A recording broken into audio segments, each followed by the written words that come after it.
de las más complejas, ¿no? Lupus eritematoso ha tenido mucho auge debido a que sus manifestaciones van desde simplemente dolor articular, una mujer joven con eritema malario y dolor articular, hasta una mujer joven que ya hizo un síndrome nefrótico y ya está en diálisis, ¿no? Esa es la gama en la que pueden llegar a presentarse los pacientes con lupus eritematoso, y hablo sobre todo en género femenino porque, como ya mencionaron, pues principalmente se da en las mujeres, una relación de 9 mujeres por un hombre. En cuanto a su epidemiología, es una enfermedad que es sumamente variada entre los diferentes países, ¿no? Se dice que la población latinoamericana, incluyendo México, somos de los países con mayor prevalencia y sobre todo de mayor severidad, es decir, comparado a una mujer con lupus en México versus una mujer en Estados Unidos, la que tiene peor pronóstico es la mexicana, y no solamente por lo de nivel socioeconómico, sino por las manifestaciones más severas que tenemos, ¿no?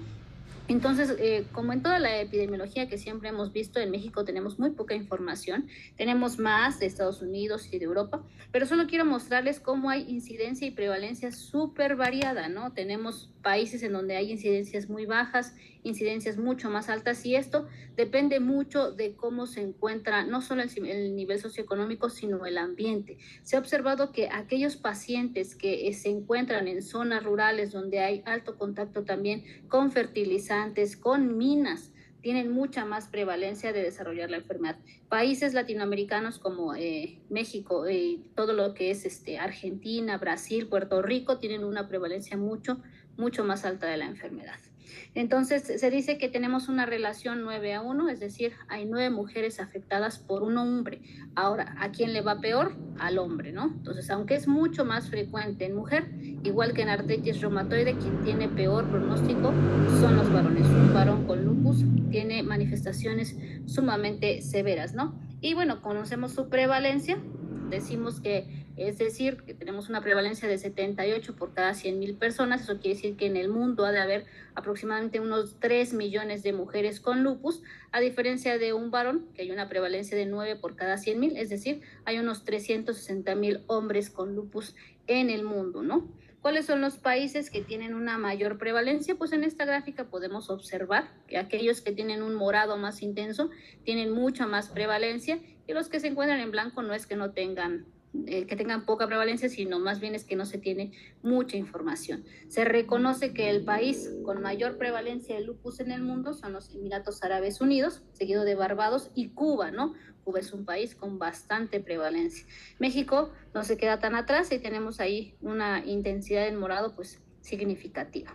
Ahora, de esto de la incidencia, bueno, ¿cuáles son los países que tienen esa mayor incidencia? Bueno, Polonia es uno de los que más, seguido de Estados Unidos y Barbados, ¿no? Obviamente esto también se encuentra sesgado porque son países donde sí hay estudios epidemiológicos confiables, ¿no? Donde su sistema de salud, sus seguros de gastos médicos, sí presentan un registro fidedigno de la epidemiología, ¿no? ¿Qué es lo que sabemos en México? Pues el único estudio así como significativo que hay como para conocer cuál es la prevalencia del lupus, pues es este. Este es un estudio que ya es viejito, en el 2011 lo que hicieron fue en ciertos estados de nuestro país, que están aquí, Chihuahua, Nuevo León, Sinaloa, Yucatán y Ciudad de México. Lo que hicieron fue evaluar a población general, es decir, tomaron ciertas personas de ciertas colonias y estuvieron interrogándolos sobre ciertos datos clínicos que importaban, es decir, llegaron a la casa de estas más de 19,000 personas. Era una mediana de edad de 40 años, el 60% eran mujeres, y lo que hicieron fue preguntarles si alguna vez habían tenido dolor musculoesquelético persistente, es decir, habían tenido algún tipo de artralgia. De ese porcentaje de pacientes, sacaron los que tenían un EVA mayor a 4, es decir, una escala de valor mayor a 4, un dolor más significativo. Y dependiendo de los que identificaron, que fueron el 21% de los pacientes, lo que hicieron fue seguirlos durante el tiempo y ver en qué enfermedades se convertían a lo largo de los años.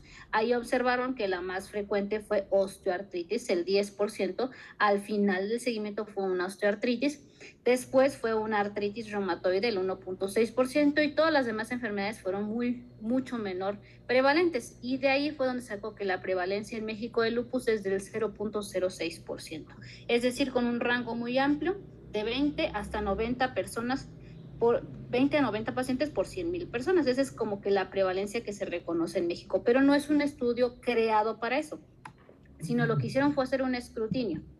De estos 20,000 personas, ¿cuánto les ha dolido las articulaciones? Bueno, les dolió al 25%. De ese 25%, ¿a cuántos les dolió? Bastante, una escala análoga visual mayor a 4, 21%.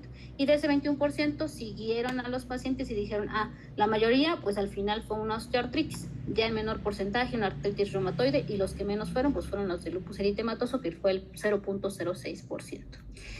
En cuanto a la mortalidad, ¿en qué punto se encuentra el lupus eritematoso? Bueno, este también es otro de los estudios que se reconoce de qué se muere la población mexicana, y lo que hicieron aquí fue evaluar los certificados de defunción. Tomaron este periodo de 20 años, de 2000 al 2020, registraron unas 12,000 muertes específicamente en mujeres, y vieron que para lupus se encontraba dentro de las 20 principales causas de muerte, ¿no? En general fue el número 12. De las mujeres más jóvenes también fue el grupo más prevalente de muerte. Entonces no está tan alejado, no es una enfermedad tan rara que genera mortalidad en México, específicamente en las mujeres.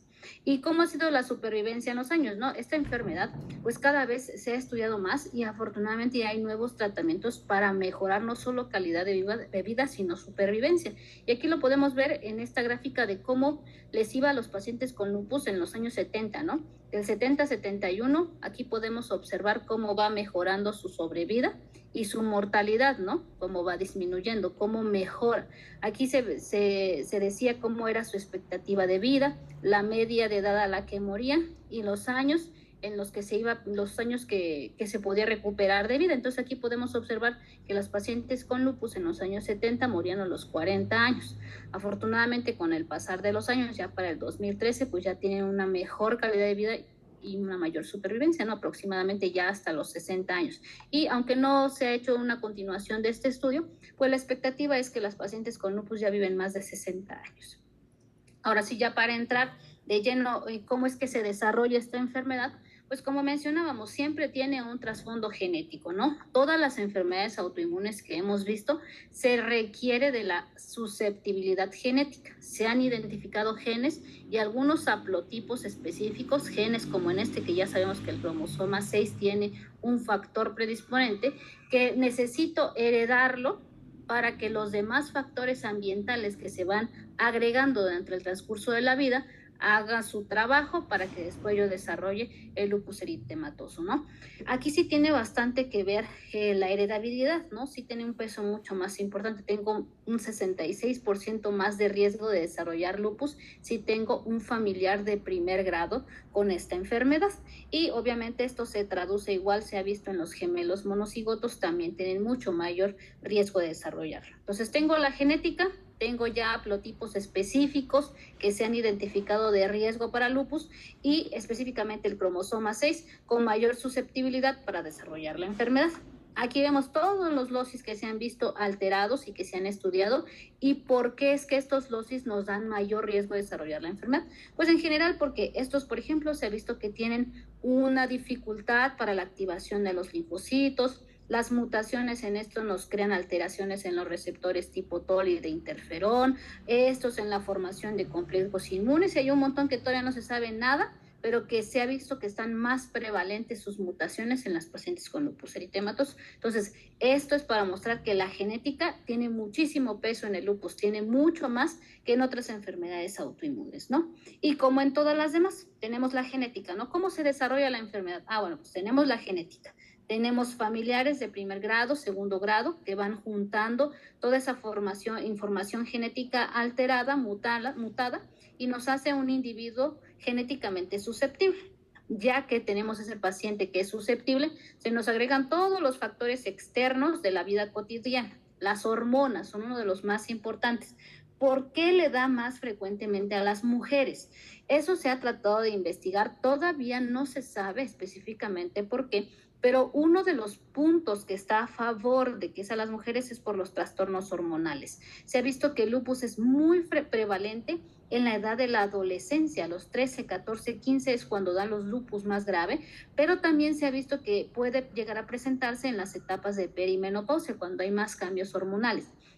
vamos a ver que el aumento en los niveles de estrógeno es un factor de riesgo para desarrollar el lupus eritematoso. Entonces, todos estos subes y bajas de cambios hormonales se ha visto que es un factor importante para desarrollar lupus. Otro, la microbiota, ¿no?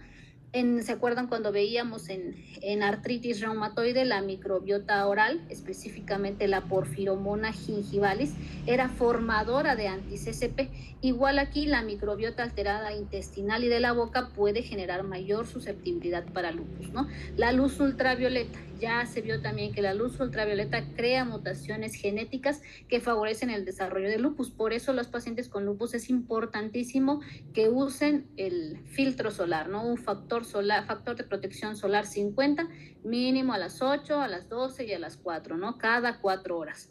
La dieta. Alimentos ultraprocesados también se ha visto que generan mayor riesgo, toxinas, es decir, ciertas infecciones de repetición, y los efectos estocásticos que son, no sabemos por qué dan, pero es casi como decir, le tocó. Entonces, todos esos factores se nos van agregando a la susceptibilidad genética que ya tiene. Con el tiempo ese paciente va perdiendo la tolerancia inmune, es decir, empieza a reconocer lo propio como extraño.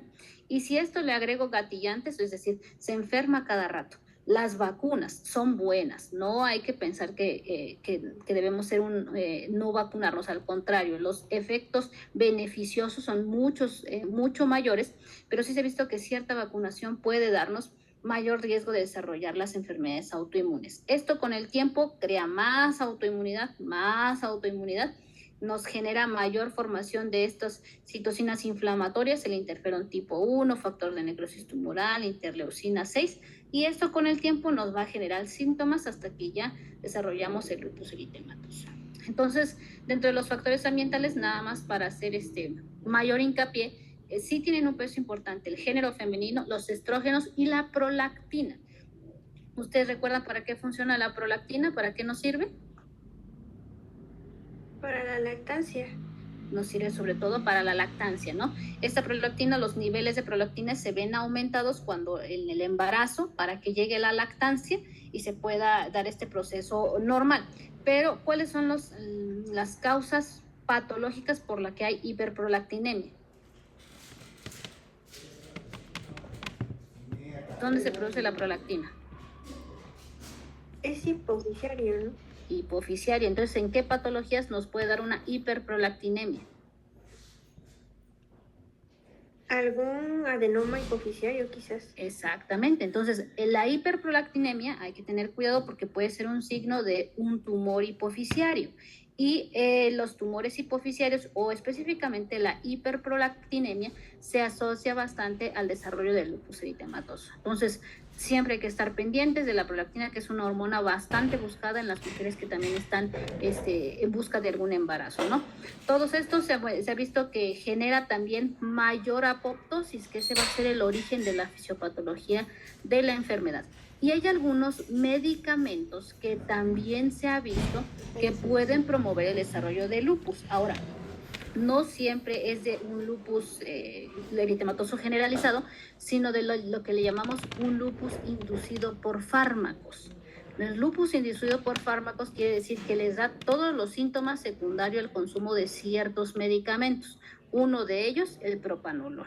Y vamos a ver lo de las infecciones. Ciertas infecciones sí nos promueven mayor riesgo, sobre todo las virales de tipo Epstein-Barr, citomegalovirus. Hay otras infecciones como parasitosis o tener el Helicobacter pylori. Se dice que a lo mejor pueden tener un efecto protector. Pero en general, aquí lo que nos da más riesgo son los virales del tipo herpes, ¿no? Del microbioma o la microbiota intestinal que les decía yo, así como en el artritis reumatoide tenemos lo que es los microorganismos orales como la porfiromona. Aquí tenemos un microorganismo muy reconocido que es el Enterococcus gallinarum. Este Enterococcus gallinarum se ha visto que se encuentra con mayor prevalencia en la flora intestinal de las pacientes con lupus y tiene un mecanismo inmunopatogénico importante. Atraviesa la barrera intestinal y genera la formación del llamado anti-DNA de doble cadena. Esta es su abreviación en inglés. En español es dsDNA, ¿no? Entonces, Enterococcus gallinarum puede generar anticuerpos anti-DNA de doble cadena. Hay otros microorganismos como los lactobacillus reuteri que también se ve que tienen un efecto importante inmunopatogénico al generar la formación de interleucina 17 e interferón. Entonces, por eso es que la microbioma intestinal también genera un factor de riesgo para el desarrollo del lupus. Los factores o mecanismos epigenéticos. Les decía yo que son aquellos cambios que se dan después de la formación de nuestro material genético. Estos cambios epigenéticos más reconocidos son la hipometilación del DNA, la acetilación de las histonas y la formación de los microRNA. Eso ya es como mucho más avanzado de lo de genética, pero ya se ha observado que cuando hay mayor participación de estos cambios epigenéticos nos genera la formación de mayor interferón y de otras citocinas inflamatorias que nos van a dar cronicidad a la enfermedad. Entonces, ya reconocimos sus factores importantes, los ambientales, la luz ultravioleta, la microbiota intestinal, los trastornos hormonales, eso es uno de los principales para el género femenino. Las infecciones de repetición son factores que en un individuo susceptible le dan mayor riesgo de desarrollar lupus. Ahora, ¿qué pasa en la fisiopatología? En general, el problema del lupus es porque hay un mal manejo de los desechos. Ustedes saben que en todo nuestro mecanismo celular, siempre que nuestras células están trabajando, producen basura, producen desechos. Lo mismo que nosotros, si yo estoy trabajando, haciendo aquí una manualidad, voy a producir basura. Ese manejo de los residuos siempre debe ser adecuado, por eso ahora ya la orgánica, la inorgánica y todo eso. En el lupus eritematoso, mis células están trabajando, producen desechos o basura y el mal manejo de esos desechos de mis propias células se generan en antígenos que van a ser reconocidos por ciertos receptores y van a generar los autoanticuerpos. Entonces, a partir de ahí es donde sale el lupus, un mal manejo de las células apoptóticas. Esas células apoptóticas se van a convertir en antígenos nucleares, van a ser reconocidos por los receptores tipo TOL y van a activar tanto a las células B, células T, como al interferón tipo 1. Más esquemáticamente lo podemos observar aquí. Entonces tenemos nuestros desechos celulares, ¿no? Esos desechos producidos por la actividad cotidiana y rutinaria de nuestras células que andan entre donde están nuestro espacio celular, cerca de los neutrófilos. Entonces, estos neutrófilos siempre son los que van a estar atentos para detectar antígenos, destruirlos y que no nos generen infecciones. Sin embargo, aquí este mal manejo de desechos hace que estos neutrófilos se activen y nos generen las llamadas NET o trampas extracelulares de neutrófilos. Los antígenos son reconocidos por estas trampas y esas trampas van y son unidas a lo que son las células dendríticas plasmocitoides a través de los receptores tipo TOL, y estos receptores tipo TOL lo que van a hacer es activación de interferón tipo 1, pero al mismo tiempo estas células apoptóticas mal manejadas ya por sí mismas van a generar la formación de autoanticuerpos. A su vez, en las células dendríticas plasmocitoides va a haber liberación de interferón tipo 1 que va a activar a las células dendríticas mieloides. Estas, a su vez, van a activar linfocitos T y linfocitos B. Una vez que activan los linfocitos B, van a formar los autoanticuerpos. Al activar los linfocitos T, promueven mayor activación de linfocitos B, pero también liberan otras citocinas como la interleucina 17, que se va a encargar de reclutar otras células inflamatorias y de empezar a dañar los tejidos. Entonces, es un mecanismo muy complejo, porque no solamente hay participación celular, es decir, linfocitos T, linfocitos B, sino también hay participación de los autoanticuerpos, porque aquí es donde se van a ir generando. Estas interleucinas nos van a generar el daño tisular y los autoanticuerpos lo que van a hacer es como extender esta cascada de autoinmunidad para seguir destruyendo los tejidos. Entonces, ciertas células o ciertas interleucinas van a promover ciertos cambios, es decir, por ejemplo, el interferón tipo 1 va a hacer que disminuyan las células T reguladoras. Las células T reguladoras son las células buenas, por así decirlo, son aquellas que permiten la tolerancia inmune, es decir, que no empecemos a atacarnos a nosotros mismos, pero al haber cambios en este interferón tipo 1, va a haber una disminución en los linfocitos T reguladores, va a haber un aumento en las trampas extracelulares y un aumento en los receptores BAFF, que son los que van a promover la formación de los autoanticuerpos a través de los linfocitos B. Otros cambios en estas citocinas pues van a tener diferentes efectos, ¿no? Reclutamiento de neutrófilos, proliferación de linfocitos B, activación de linfocitos T y otra cascada de cambios celulares y humorales. Entonces, otra vez, en individuos genéticamente susceptibles, los factores ambientales y los estocásticos, que decimos que son los que no sabemos por qué le dan, pero le tocó a esta persona, van a verse alterados con el paso del tiempo debido a cambios epigenéticos y cambios en el material genético, en lo que son las mitocondrias, en las células apoptóticas, hasta que se formen los autoanticuerpos, y esto a su vez va a ir y dañar a los diferentes tejidos. Esos autoanticuerpos, esos complejos inmunes, anticuerpos y células, se van y depositan en las arteriolas, dándonos unas vasculitis, en las válvulas cardíacas, dándonos la endocarditis de Lippmann-Sachs, en el riñón, dándonos la nefritis lúpica, y en la piel, dándonos las manifestaciones cutáneas, ¿no? Ahora, específicamente en la fisiopatología, en diferentes órganos hay ciertas variaciones. Por ejemplo, a nivel de riñón, aquí en la fisiopatología es muy importante tener en cuenta a los anticuerpos anti-DNA de doble cadena, que son los mismos que se abrevian dsDNA, es lo mismo que DNA-DC. Estos anticuerpos DNA doble cadena son unos de los más específicos para lupus eritematoso. Y anti-SMID son los más importantes.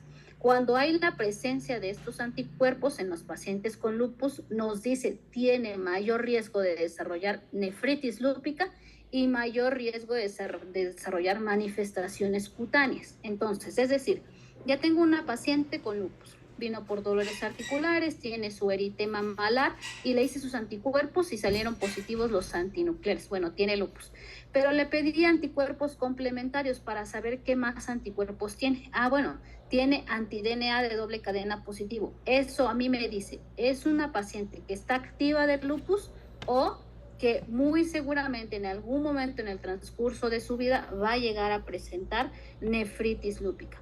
A diferencia de una paciente sin DNA de doble cadena, quiere decir es muy probable que se comporte más benigno y que no vaya a ser nefritis lúpica, ¿no? En el caso de la piel, el anticuerpo más importante a investigar es saber si tienen los anti-Ro positivos, específicamente los anti-Ro52. Esos anti-Ro52 en un paciente con lupus le confiere mucho más riesgo de hacer manifestaciones cutáneas, y pueden ser manifestaciones cutáneas severas como el lupus cutáneo crónico, que vamos a ver más adelante. También el DNA de doble cadena se ha asociado con manifestaciones neuropsiquiátricas, es decir, entonces aquel paciente con lupus que aparte de antinucleares tiene DNA de doble cadena positivo, no solamente tiene mayor riesgo de nefritis lúpica, sino también de manifestaciones neuropsiquiátricas, ¿no? Específicamente crisis convulsiva, cefalea o esos trastornos que son los más frecuentes. Ahora sí, vamos a empezar con las manifestaciones por aparatos y sistemas. Uno de los más frecuentes son las manifestaciones hematológicas. De las manifestaciones hematológicas, la más frecuente es la leucopenia. Entonces, la manifestación hematológica más frecuente en el lupus es leucopenia, es decir, aquella mujer que llega con leucocitos bajos. ¿Cuánto es lo normal de leucocitos? ¿Alguien sabe? 14, ¿no? Ese es mucho. De menos. 4.5 a 11, ¿no? Ajá, más o menos de 5 a 10, ¿no? 5,000 a 10,000 es lo normal. Estos pacientes por lo regular llegan con 3,000, 2,500. Esa leucopenia, ¿qué creen? ¿Qué riesgo les confiere? ¿Qué riesgo me confiere a mí tener leucopenia? Pues de más infecciones, ¿no? Exactamente, infecciones. Entonces, eso es de lo que los pacientes de lupus se deben de cuidar, porque puede ser sumamente grave y es una de las causas principales de muerte.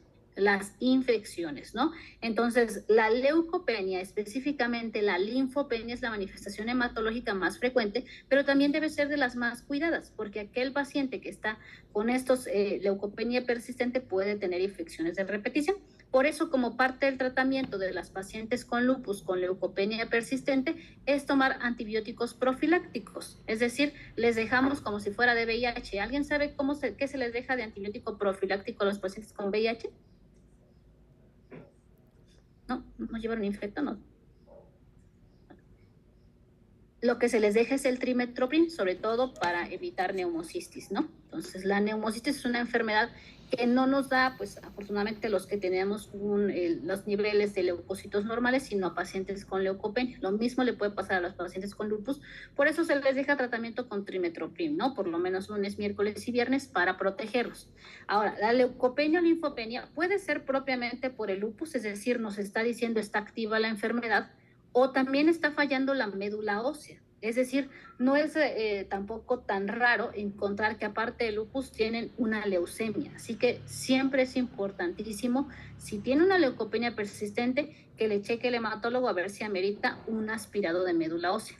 También la leucopenia o linfopenia puede ser por toxicidad de los medicamentos. Estos pacientes con lupus usan ácido micofenólico, usan azatioprina, usan metotrexato, que son medicamentos que pueden causar leucopenia. Entonces tenemos que investigar, ¿es porque el lupus está activo o porque le están dando toxicidad los medicamentos? También puede ser por destrucción periférica, porque traen esplenomegalia o porque están infectados, ¿no? Entonces, la leucolinfopenia es la manifestación hematológica más frecuente de lupus. Ahora, pueden haber otras manifestaciones hematológicas, sí, la neutropenia, pero eso es muy raro, afortunadamente, porque la neutropenia es más severa, porque ahí sí las infecciones pueden ser más severas. Y pues sí se han visto que aquellos pacientes con mayor leucopenia o neutropenia, pues solamente tienen mayor riesgo de infecciones y son los que tienen mayor mortalidad, ¿no? Entonces, tener neutropenia también se ha visto que es secundario a que existen anticuerpos contra neutrófilos. Entonces, a lo mejor esa paciente persiste con neutropenia porque tiene muchos anticuerpos de este tipo. Y no es raro que también hagan trombocitopenia. La trombocitopenia es otra manifestación hematológica frecuente en el lupus. Y también la anemia hemolítica. ¿Qué es la anemia hemolítica?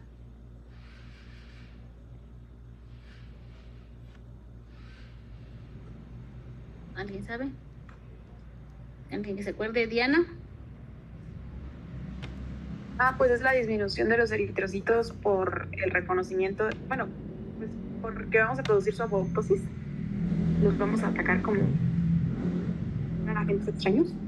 ¿Con qué? Bueno, anemia hemolítica es por la pérdida de eritrocitos porque se van a hemolizar, o sea, los vamos a... Por destrucción, ajá. ¿Y en laboratorios cómo te orientas para sospechar que estás hemolizando? Por presencia de DHL. ¿DHL qué? ¿Cómo está? Elevada. Elevada, ajá. ¿Qué más? Bilirrubina indirecta. Bilirrubina indirecta. Muy bien, eso. ¿Algo más, Miranda o Naomi? ¿Algo de cómo sospechamos la hemólisis? Pues lo que dijo de laboratorios y también reticulocitos, que es como que la respuesta medular de la, pues sí, de la médula, esta apoptosis acelerada, y también se puede hacer un frotis y ya. Entonces, los reticulocitos, ¿cómo están? Elevados. Elevados, porque es una anemia regenerativa, ¿no? Porque está reciente esto, ¿no? Y otro estudio más importante para diagnosticar la anemia hemolítica, ¿cuál es? El CUMS. El CUMS, ¿no? ¿Cómo está el CUMS? El indirecto. El directo, principalmente el directo. Al directo. Pues ¿cómo positivo. Está? Eso, el CUMS directo positivo. Entonces, ¿cómo sospecho anemia hemolítica? Es un paciente que llegó con una anemia súbita, una hemoglobina de 6, 7, que trae bilirrubina indirecta elevada, que trae DHL elevada, y le hago un CUMS y está el CUMS directo positivo, ¿no? Esa es una anemia hemolítica. Y no es raro que aparte de anemia hemolítica hagan trombocitopenia. Ese es el famoso llamado síndrome de ¿Alguien se acuerda cómo se llama eso? Trombocitopenia y anemia hemolítica. El síndrome de Evans, ¿no? Y a veces puede ser por lupus o a veces puede ser por alguna enfermedad hematológica aparte, ¿no? Entonces, manifestaciones hematológicas, dijimos leucolinfopenia y la anemia hemolítica y la trombocitopenia, que son las más frecuentes. Los síndromes neuropsiquiátricos, decíamos, tenemos manifestaciones del sistema nervioso central y periférico. Los más frecuentes son del sistema nervioso central. En general se reconocen 19 síndromes neuropsiquiátricos, es decir, 19 tipos de enfermedades que le pueden dar al paciente con lupus. Hay 2 extras que se los agregué aquí porque no están incluidos dentro de los síndromes, pero le pueden pasar a los pacientes con lupus y deben de considerarse como manifestaciones neuropsiquiátricas de la enfermedad. Efectivamente, dentro de las del sistema nervioso central, lo más frecuente, pues son la cefalea, ¿no? Eso es como lo más común que podemos encontrar, secundario de los trastornos del estado de ánimo y la psicosis. Uno de los que más nos hace sospechar, pues son los eventos vasculares cerebrales, porque no es normal tener un EBC en una mujer de 15 años, de 20 años, hay que buscarle algo autoinmune. También puede haber la meningitis aséptica, aquel paciente que llega con todo el parameningitis, rigidez de nuca, cefalea, fiebre, le hacen la punción lumbar y sale limpia. Esa es una meningitis aséptica y sí puede ser por lupus. Dentro de los neuropsiquiátricos del sistema nervioso periférico, pues el síndrome de Guillain-Barré, la polineuropatía, ese es el más frecuente, plexopatías, neuropatías axial, craneales, la miastenia gravis también puede ser un tipo de neuropatía periférica. Y el espectro de la neuromielitis óptica, que son pacientes que hacen pérdida súbita de la visión, dolor ocular, y cuando le hacen la inspección de ojos se observa una neuromielitis óptica, ¿no? Y la encefalopatía posterior reversible son aquellas, por ejemplo, pacientes en puérperas que hacen una crisis hipertensiva, hacen inflamación a nivel cerebral, pero sobre todo occipital, lo podemos ver en resonancia magnética y edema cerebral, que es transitorio. Después de 24, 48, 72 horas eso se revierte solito y se dice que es una encefalopatía posterior reversible, ¿no? Más frecuente, ya les decía yo, lo del sistema nervioso central que lo del sistema nervioso periférico, ¿no? Cefalea y la disfunción cognitiva, lo más frecuente, ¿no? También el trastorno del estado de ánimo y las crisis convulsivas. Las polineuropatías son lo más frecuente en sistema nervioso periférico, ¿no? Entonces, ¿cómo abordamos estos síndromes neuropsiquiátricos? Porque son difíciles. Las manifestaciones neurológicas en lupus son lo más complejo. Entonces, llega el paciente con lupus o estamos sospechando porque es una mujer joven que sí refiere eritema malar, que sí tiene un poco de dolor articular y trae datos neurológicos. Bueno, pues una de los estudios que necesitamos son la realización de punción lumbar, ¿no? Pero antes de hacer una punción lumbar, ¿qué necesito saber para que el paciente no esté en riesgo? ¿Alguien sabe?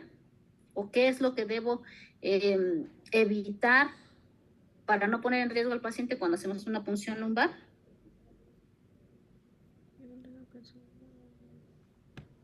O sea, llega la paciente con deterioro neurológico. Es una paciente que estaba trabajando y de repente se desmayó y dejó de reconocer. Quiere hacer una punción lumbar, pero antes de eso, ¿qué debo considerar para no ponerla en riesgo? Miranda. ¿Que no haya tenido convulsiones? Bueno, le preguntamos si hay convulsiones. Esa no es una contraindicación porque hay que ver qué tal que la crisis convulsiva es por una infección. Pero otra cosa más, Mariana. ¿Que no haya infección en el sitio de punción? Sí, es que no haya infección en el sitio de punción, si no vamos a propagar. ¿Algo más, Esther? Que no tenga hipertensión intracraneal. Exactamente. ¿Y cómo lo sospecho y qué hago?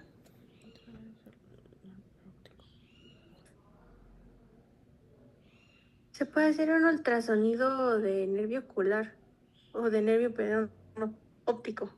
Ajá. Sí, todavía no hay tanta habilidad para hacerlo, pero algo más objetivo, algo que sí, mucho más fácil de realizar. ¿Una tomografía? Una tomografía. ¿Y qué busco en la tomografía? Pues eso se puede buscar, ¿no? Dilatación podría ser también el nivel medular, ¿no? Algo así. O que haya un edema, ¿no? O sea, que yo esté viendo edema cerebral, puede ser una persona que tiene hipertensión intracraneal y no debo de puncionar porque si no, ¿qué le va a pasar al paciente? herniación. Se va a herniar, ¿no? Entonces es muy peligroso. Entonces le hago una tomografía y de una vez me sirve para saber si no tiene un EBC, si no está teniendo, si no más bien es un tumor cerebral. Al observar aparentemente normal la tomografía, pues podemos usar la punción lumbar. ¿Cómo lo vamos a encontrar? Si solamente es actividad de la enfermedad, pues hay un aumento de los leucocitos en el líquido cerebral, eso se llama pleocitosis. Puede también hiperproteinorraquia, así como si fuera tuberculosis, también puede haber. Si le hacemos bandas oligoclonales, eso ya sería como más específico, como para buscar otro tipo de enfermedades como el espectro de neuromielitis óptica, o podemos encontrar también hipoglucorraquia, ¿no? Entonces la punción nos va a servir para decir solamente está activa de la enfermedad o estamos teniendo una neuroinfección que la está acompañando, o podemos observar que sea una meningitis aséptica, ¿no? Entonces es muy valiosa la punción lumbar. Buscarle a través de PCR y de cultivos, ese líquido se debe de estudiar para ver si sale, si está creciendo algún microorganismo, y también debemos hacer al mismo tiempo un electroencefalograma, una resonancia magnética, y podemos también hacer velocidades de conducción nerviosa o electromiografía en el caso de que estemos sospechando manifestaciones del sistema nervioso periférico. Hay pacientes que solamente refieren trastornos del estado de ánimo, olvido de cosas, súbitos cambios del estado de ánimo, entonces tienen que hacer los llamados test neuropsicológicos, ¿no? Para ver si la paciente cumple criterios de actividad a nivel del trastorno cognitivo, ¿no? Y siempre buscarle isquemia, hemorragia, o lo que más frecuentemente se ve en las pacientes con lupus con el paso de los años, atrofia, ¿no? Atrofia subcortical. El estudio mejor que podemos utilizar más que la tomografía siempre va a ser la resonancia magnética. Muchas veces la tomografía sale lo normal porque es poco específica, así que siempre es mejor irnos con la resonancia magnética para buscar detalles finos que pudieran tener los pacientes, ¿no? Las manifestaciones gastrointestinales son como las menos estudiadas. Muchos años se decía que el lupus afectaba todos los órganos, excepto los gastrointestinal. Pero ya se vio que sí lo afecta, ¿no? La verdad es que sí tienen dismotilidad esofágica, pueden hacer hepatitis autoinmune, pueden afectar también los músculos laringeos, pueden tener hipotonías de ciertos esfínteres, pero la verdad es que son las manifestaciones menos graves, excepto cuando hacen vasculitis intestinal, ¿no? O la llamada también enteritis lúpica, que son aquellas pacientes con un dolor abdominal súbito, tienen diarrea, evacuaciones sanguinolentas, le hacemos una tomografía y se observa el famoso signo de Diana. Eso es un dato de una enteritis lúpica y es una manifestación severa porque pueden hacer una isquemia intestinal y puede el paciente ponerse grave, ¿no? En realidad son las menos estudiadas, pero sí, siempre hay que preguntar trastornos gastroesofágicos o dolor abdominal, ¿no? Se dice que también en los pacientes con lupus eritematoso no solamente tienen esofagitis, tienen también gastritis por los medicamentos, hacen vasculitis de ciertos plexos, y si le hiciéramos una manometría, pues encontraríamos anormalidades en la mayoría de las pacientes. Las manifestaciones cutáneas. Se reconoce que existen el llamado lupus cutáneo agudo, el lupus cutáneo subagudo y el lupus cutáneo crónico. Esos son como los tres grandes subtipos. Cada uno de ellos tiene diferentes tipos también, pero ahorita lo vamos a ver con calma. Y también se reconocen otras manifestaciones asociadas al lupus que no son exclusivas de esta enfermedad, pero que se pueden llegar a presentar. Primero vamos a ver estas. Entonces, dentro de las manifestaciones cutáneas, pues vamos a ver que puede haber ciertos tipos de vasculitis leucocitoclástica, es decir, a lo mejor le sale una lesión, hay una mácula, que cuando le hacen una biopsia sale una vasculitis leucocitoclástica.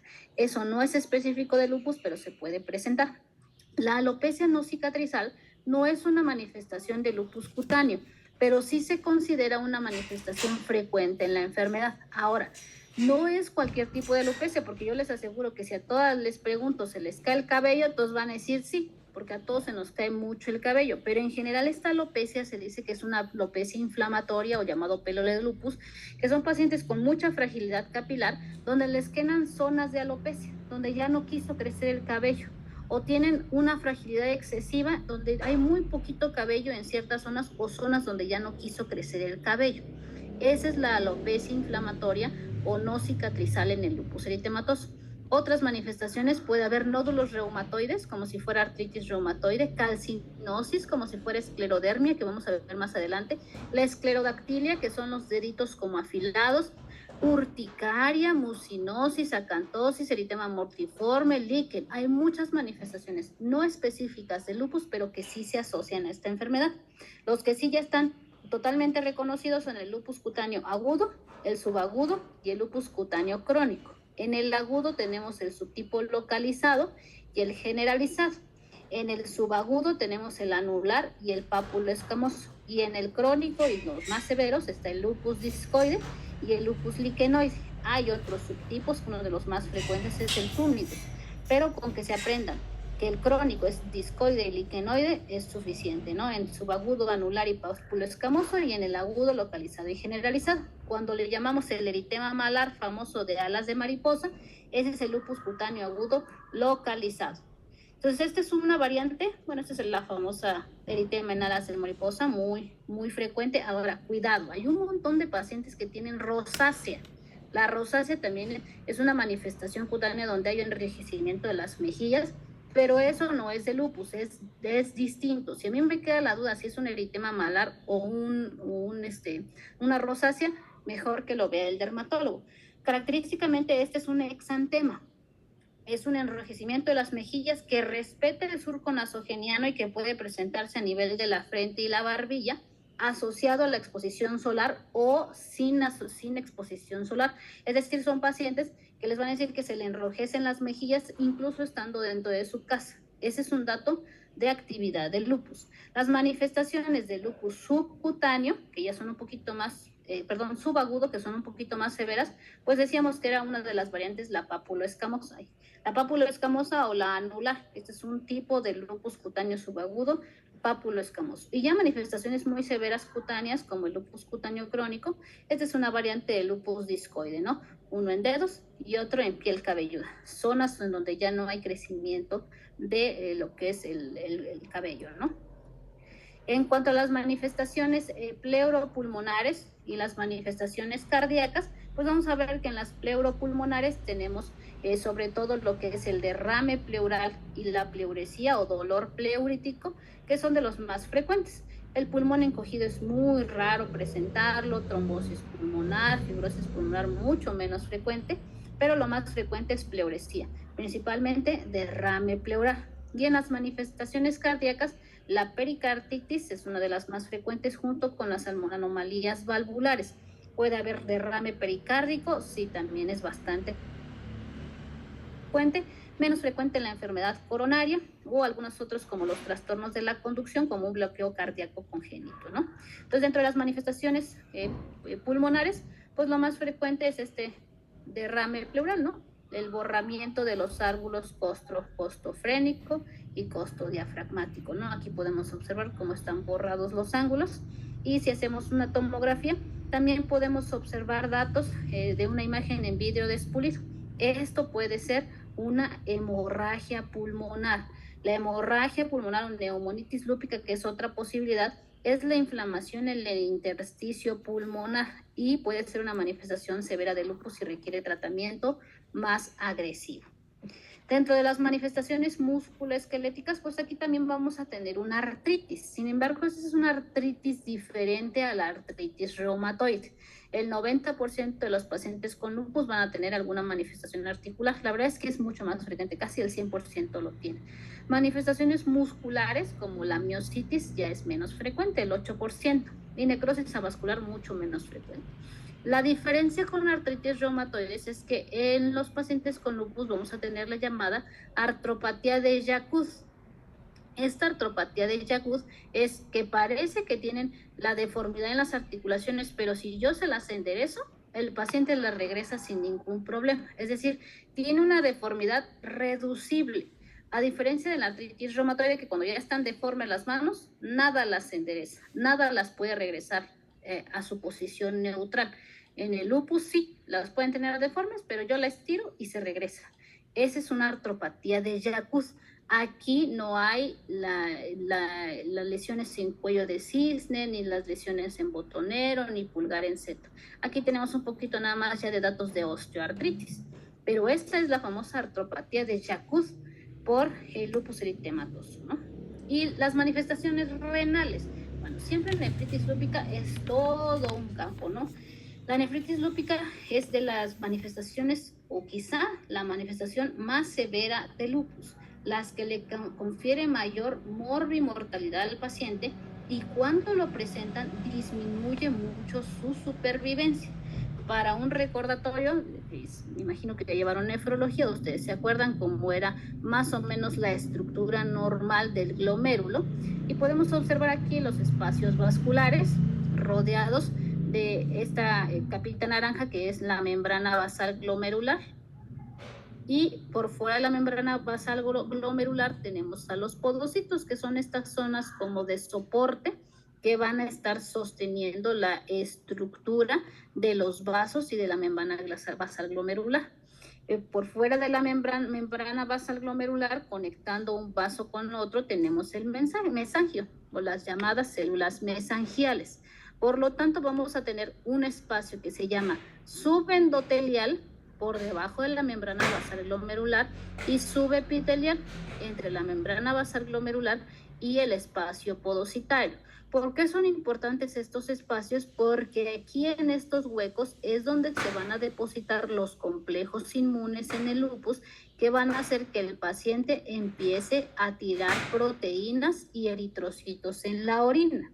Entonces, este espacio es importante, el subepitelial, el subendotelial, pegado a los vasos y entre el mesangio. Esta es la estructura normal.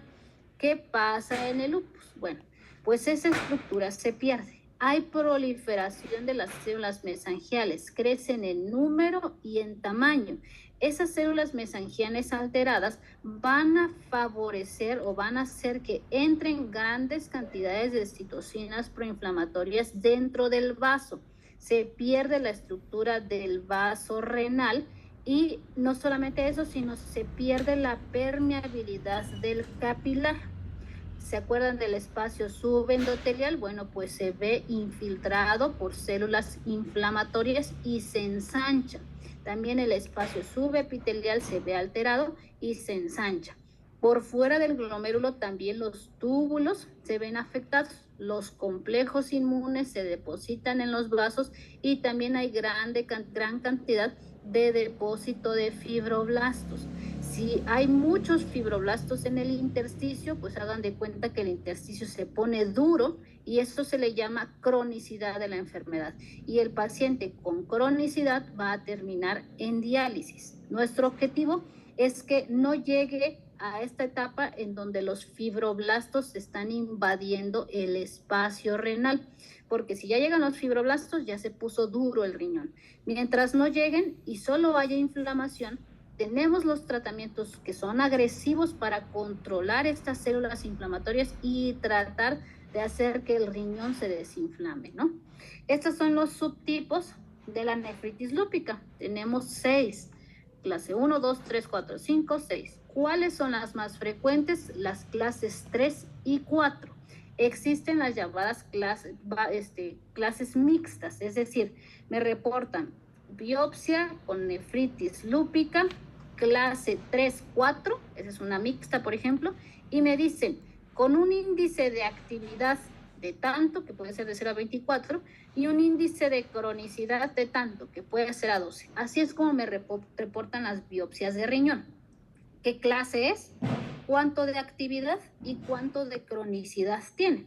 ¿Eso qué quiere decir? Un paciente con nefritis lúpica con alta actividad y poca cronicidad tiene un mejor pronóstico, porque aquí la cronicidad significa depósito de los fibroblastos, ¿no? Depósitos de mucha fibrosis y atrofia de los túbulos. Eso ya es irreversible. El paciente se le destruyeron los glomérulos y no va a quedar de otra más que la diálisis. Los pacientes que no tienen tanta cronicidad y solamente hay mucha actividad, esos todavía el tratamiento puede funcionar bien para recuperar la función del riñón. La clase 1 es la mesangial mínima, la clase 2 es la mesangial proliferativa, la clase 3 es la focal, nefritis lúpica focal, nefritis lúpica difusa es la 4, la 5 es la membranosa y la 6 es la esclerosante. Esto es lo que busca el patólogo para decir qué índice de actividad, y esto es lo que busca el patólogo para decir qué índice de cronicidad tiene. Entonces, en imagen, la clase 1 por lo regular es un paciente asintomático. Se dice que es la clase que tienen según todos los pacientes con lupus, porque no tienen ningún signo ni síntoma. No hay eritrocituria, no hay proteinuria, pero sí se sabe que ya empieza a haber un poco de proliferación del mesangio. No tanto como en la clase 2, aquí sí ya hay proliferación del mesangio, pero todavía el vaso está intacto. Las clases 3 y 4, aquí sí ya el mesangio hizo que hubiera células inflamatorias dentro del vaso y se empezó a perder la permeabilidad del capilar con depósitos subepiteliales y subendoteliales. La clase 5, bueno, esa es una clase mixta, 3-5, porque aparte de que hay 3, que es la proliferación, hay una clase 4 en donde lo que está engrosado es la membrana. La membrana basal glomerular está sumamente inflamada, y esto se caracteriza por mucha proteinuria. Y la clase 5 es donde ya hay pura inflamación, puro aumento de la membrana basal glomerular, pero no hay tanta proliferación mesangial. Entonces, lo clásico de la proliferación mesangial es clase 3 y 4. Entonces, esas son las manifestaciones hematológicas, neuropsiquiátricas, mucocutáneas, articulares, cardiopulmonares, hematológicas. Lupus puede afectar todo. Hígado, hepatitis autoinmune, ¿no? A nivel ocular puede darnos neuromielitis óptica. A nivel puede darnos de la garganta, puede sí darnos inflamación de la glotis, o sea, puede afectar cualquier cosa, ¿no? Ahora, los criterios de clasificación, como en todas las enfermedades autoinmunes, no son criterios diagnósticos, son para unificar. Tenemos diferentes, ¿no? Desde el 1970 se trataron de hacer, en los 80, en los 90, en los más que se usaron durante mucho tiempo fueron los SLIC 2012. Aquí solamente con tener una biopsia renal que tuviera nefritis lúpica, aunque no tuviera ninguna otra cosa, ya se podía decir que es lupus, y fueron los que más se utilizaron, que son estos. Y vemos aquí, se pedía que tuvieran por lo menos uno clínico y uno inmunológico. Tenían que ser 4, por lo menos uno clínico y uno inmunológico, 4 de 10. Entre los criterios clínicos, que tuvieran un lupus cutáneo agudo, o que tuvieran lupus cutáneo crónico, lo que vimos los subtipos, o que tuvieran las úlceras orales. Ese es un dato clínico importante. Las úlceras orales pueden ser dolorosas o no dolorosas en paladar y en carrillos. La alopecia no cicatrizal, la sinovitis, que tuvieran serositis, es decir, derrame pleural, derrame pericárdico, que tuvieran problema renal sin biopsia, pero que ya tuvieran proteinuria, o que tuviera los cilindros eritrocitarios, que tuvieran manifestaciones neurológicas, ya vimos convulsiones, psicosis, trastornos de la médula, la anemia hemolítica, leucopenia, linfopenia, trombocitopenia, y con que tuvieran 4 criterios y por lo menos uno fuera clínico y uno inmunológico, ya se podía hacer el diagnóstico. Estos eran los 11 criterios clínicos para lupus. Los inmunológicos era o que tuviera ANA, o que tuviera DNA de doble cadena, o que tuvieran los anti-Smith. Los SM son anti-Smith muy específicos para lupus, como el DNA de doble cadena, o que tuvieran los anticuerpos antifosfolípidos, específicamente anticoagulante lúpico, o el anticardiolipina IgG, IgM o IgA, o el antibeta 2 glicoproteína IgG, IgM, IgA, o que tuviera un BDRL falsamente positivo, se le llamaba. La hipocomplementemia también era un criterio inmunológico, o que tuviera un CUMS directo positivo, pero sin anemia hemolítica. Esos eran algunos de los criterios inmunológicos considerados. Entonces, de todos esos que les presenté, con que tuvieran 4 y uno fuera inmunológico y uno fuera clínico, ya con eso se diagnosticaba lupus. Ahora ya tenemos los nuevos, ya ni son tan nuevos, que son los criterios de clasificación 2019. Estos lo que nos pide primero es que sí tenga los anticuerpos antinucleares positivos, es decir, mínimo 1,80 por EB2, ¿no? Que es la técnica con la que se hace. Ya tiene los anticuerpos positivos, ahora voy a ver qué dominios tiene positivos. Debe de tener las antinucleares con un puntaje también de 10. Voy a tomar el más alto de cada uno de los dominios. Es decir, tiene fiebre inexplicada, ya son 2 puntos. tiene leucopenia y trombocitopenia, pues voy a tomar la del criterio más alto, es decir, trombocitopenia. No lo sumo. Si tiene los dos, solo voy a tomar el de mayor puntaje. También tiene delirio, bueno, dos. También tiene alopecia, pero también tiene úlceras y tiene lupus cutáneo agudo. Bueno, pues tomo la de lupus cutáneo agudo. Tiene derrame pleural o pericárdico, artritis, proteinuria, o ya le hice una biopsia y tienes el diagnóstico de nefritis lúpica, pues lo sumo. Ya ven aquí que nada más con que tenga ANA y una biopsia con una nefritis lúpica clase 3 o 4, ya es suficiente para decir que tiene lupus. O una mujer con antinucleares positivos, hace leucopenia, ya tiene 3, tiene también un poco de fiebre, ya son 5, y tiene artritis, ya son 11. Con eso es suficiente para decir que tiene lupus eritematoso. O que también tenga alguno de los otros anticuerpos.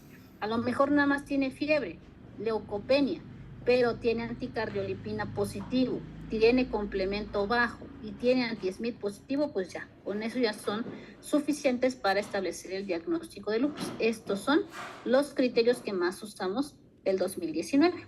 Y comparativamente estos del 2019, pues sí son mucho más, son más específicos y más sensibles que los SLIC 2012, por ejemplo, 98 versus 97 y 96 versus 90. Entonces son los que más utilizamos.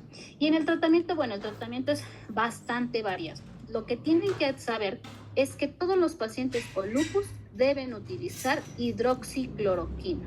La hidroxicloroquina es el medicamento, es un llamado antipalúdico. Se usó mucho tiempo cuando había paludismo, ahora ya no hay. Afortunadamente, bueno, nosotros muy raramente lo vemos o ya no hay, incluso en México. No lo usamos para eso. Antes era considerado un antibiótico, ahora ya no. Se le llama inmunomodulador. La hidroxicloroquina, su nombre patente es Plaquenil, viene de 200 miligramos y el paciente debe usarlo todo el tiempo. Tenga manifestaciones leves o severas, siempre debe usarlo porque se ha visto que disminuye la actividad de la enfermedad y protege los órganos. Usamos glucocorticoides, claro, por supuesto. Usamos dosis bajas vía oral si hay manifestaciones leves. Si el paciente tiene neuropsiquiátrico, si tiene manifestaciones renales graves, si tiene manifestaciones hematológicas graves, usamos pulsos de metilprednisolona.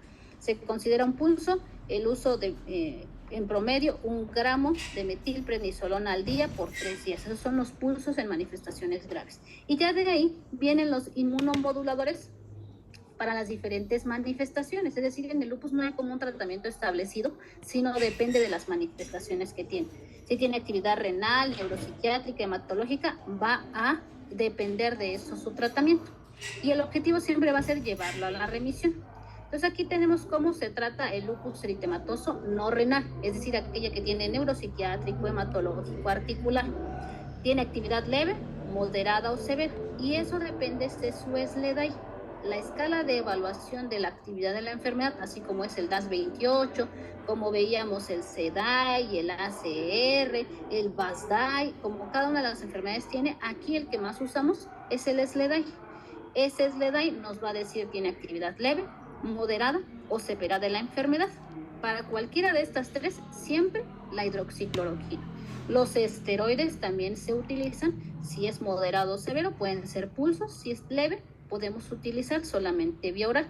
En actividad leve y moderada, metotrexatos, y lo que más predomina son actividad articular, azatioprina y ácido micofenólico para todas las demás. Neuropsiquiátrico, renal, hematológico. Uno de los que más usamos ahora es ácido micofenólico o micofenolato de mofetilo, por eso es MMF. Ya antes usábamos azatioprina, ahora ya tenemos el MMF. Y también tenemos los biológicos. Antes no teníamos esto, hace unos 3-4 años se empezó a utilizar ya con mucha frecuencia. El biológico se llama belimumab o anifrolumab, que son medicamentos utilizados sobre todo para manifestaciones cutáneas y articulares severas.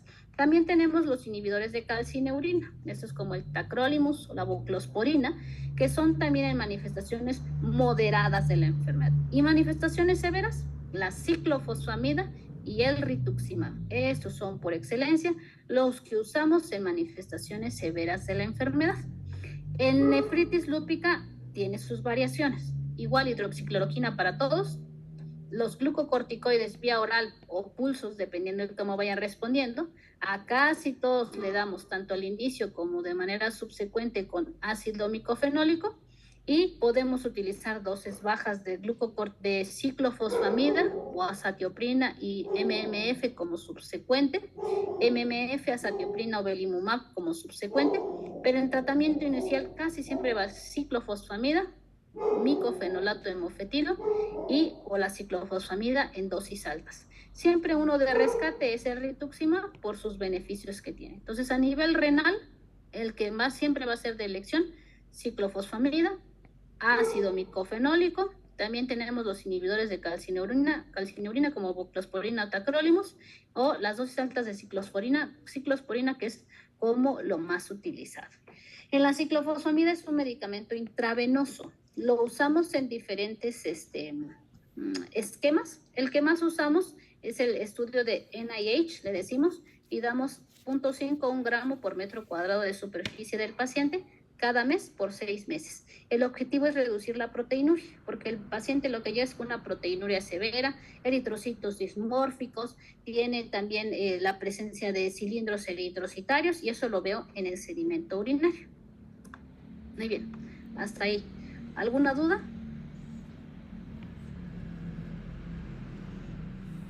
Doctora, una duda, disculpe. Sí. ¿Las que dijo que eran dosis altas es ciclosporina o también es ciclofosfamida? De ciclofosfamida. La ciclosporina es bioral, pero lo que usamos casi siempre para nefritis lúpica son dosis altas de ciclofosfamida. ¿Qué es esto? 0.5 a 1 gramo por metro cuadrado de superficie, se lo damos mensual intravenoso por 6 meses.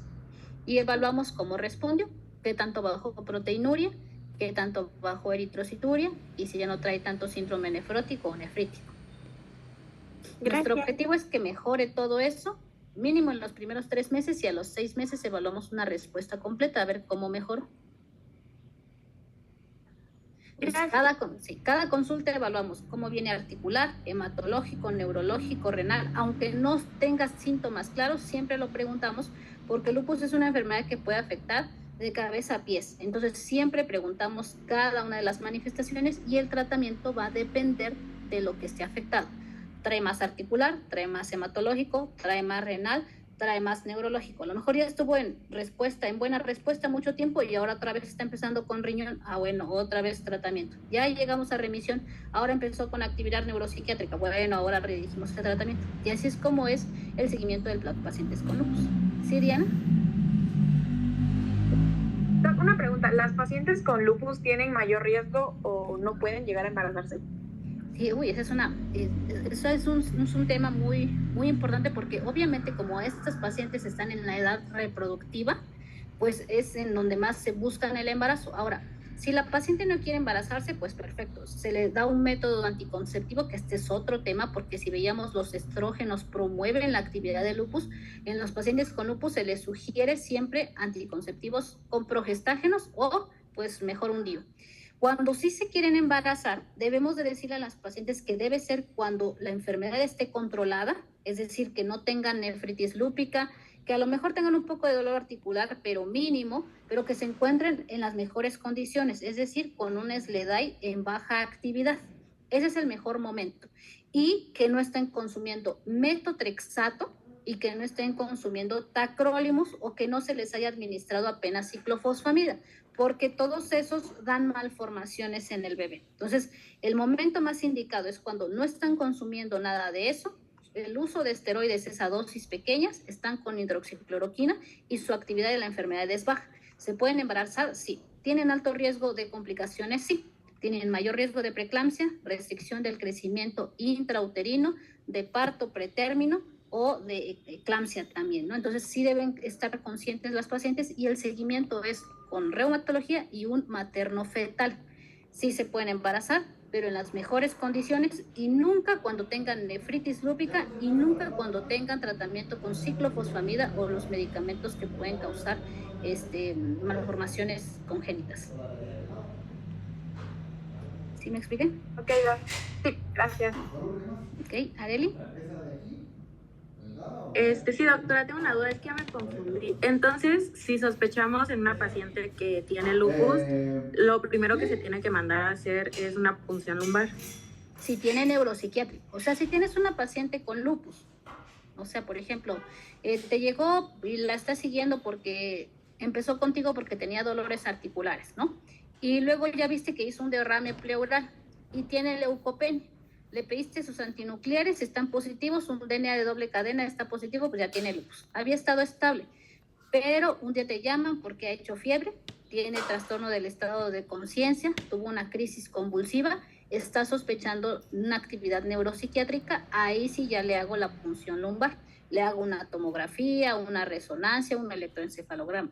Pero si mi paciente durante todo el seguimiento no ha hecho cefaleas persistentes, no tiene fiebre, no tiene trastornos cognitivos, nada neurológico, no es necesario hacerle nada de eso, solamente si tiene síntomas.